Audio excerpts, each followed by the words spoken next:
What's up, everybody? Josh here with TerrierOwner.com. Welcome back to the Terrier Owner YouTube channel.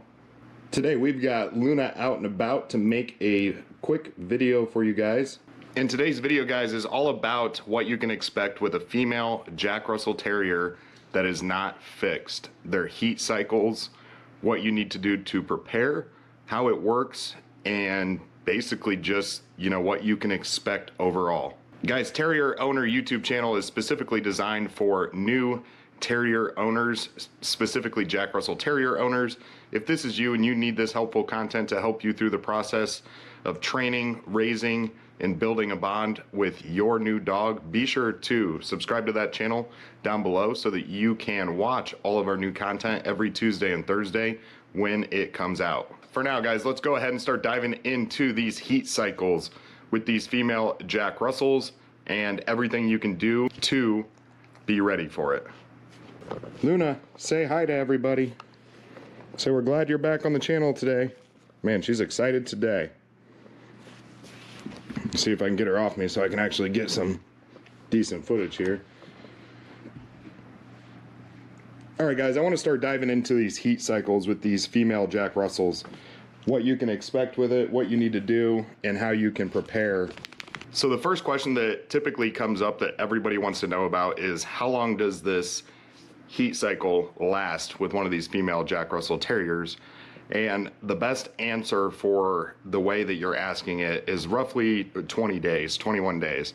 That's the heat cycle that you're going to be worried about, which is the one where they display physical symptoms of being in heat, where you might have, a little bit of discharge or blood present. But the more scientific answer to the question is they are technically in that heat cycle all year long. It goes through 4 total phases.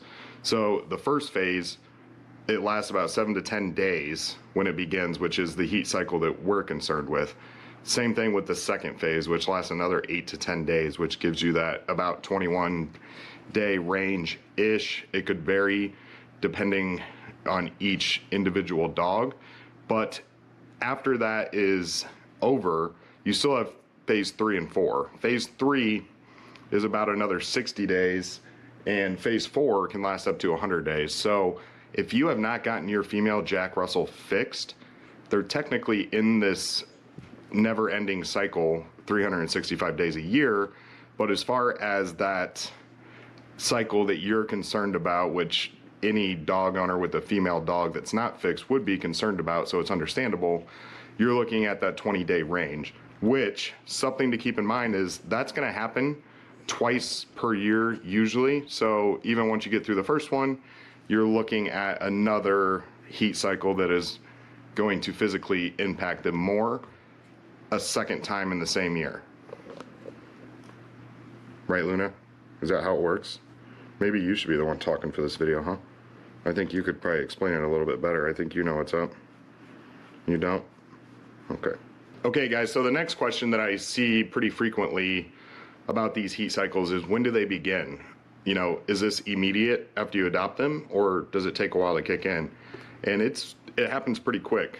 Same thing happened for me in the beginning. These heat cycles will begin when they're between the ages of 6 and 9 months old.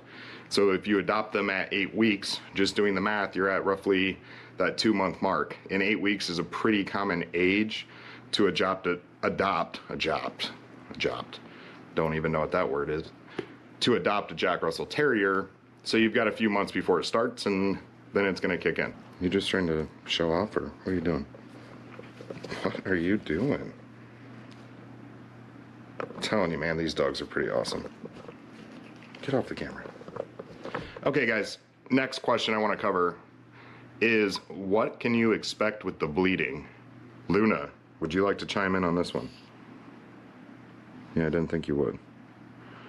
All right, guys, so I'm not a vet, so I'm gonna tell you what you can expect based on what I went through for her heat cycles, and she is still not fixed now.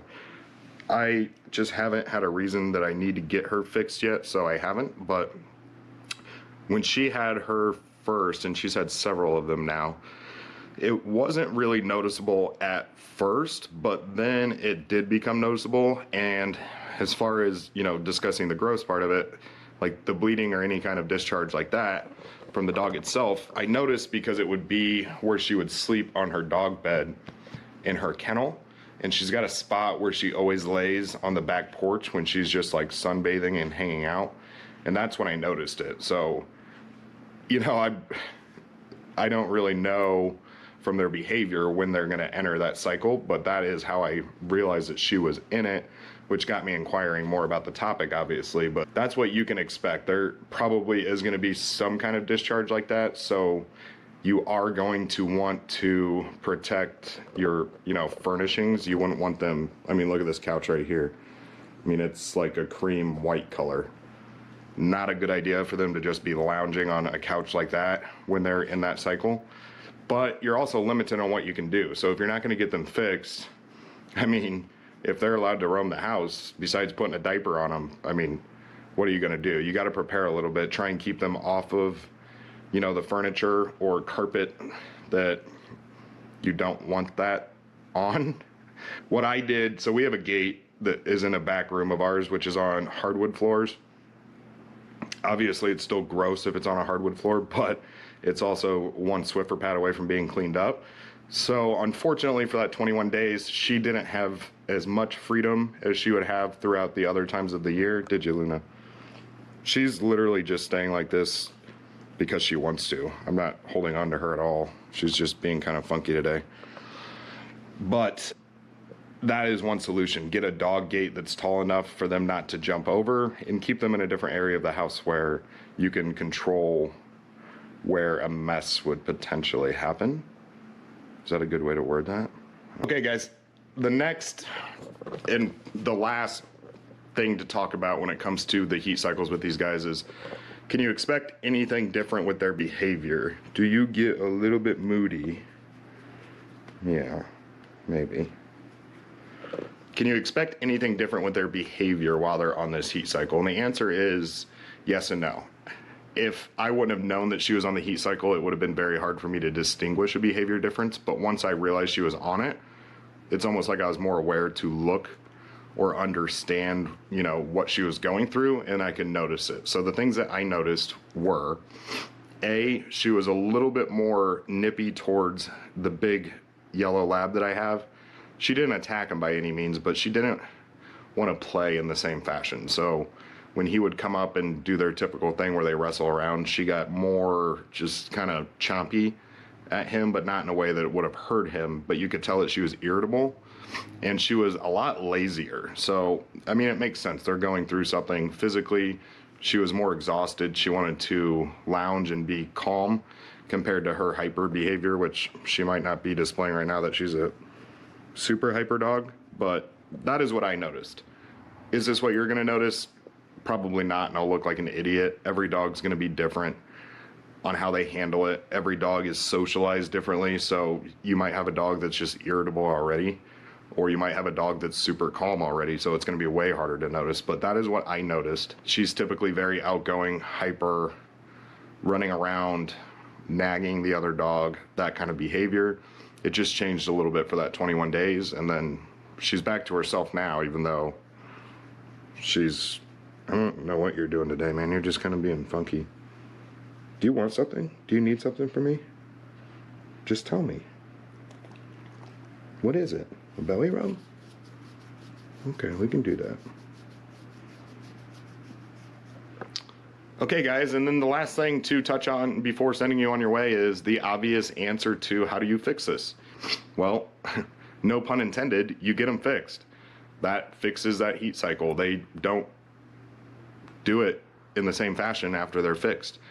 If you never want to breed them, or you don't have any problem with fixing a dog, go for it right away. Not a big deal. You won't have to mess with it. Or you just keep precautions in place and kind of time out when it's going to happen so you're aware, and then still no big deal. Those are really your only two solutions. There is no, you know, prescription you can give them to stop it from happening. So prepare yourself if you're going to not get them fixed, or get them fixed. Keep them off nice furnishings. Man, I cannot speak today. Having issues. And carpet and things like that when it's going through.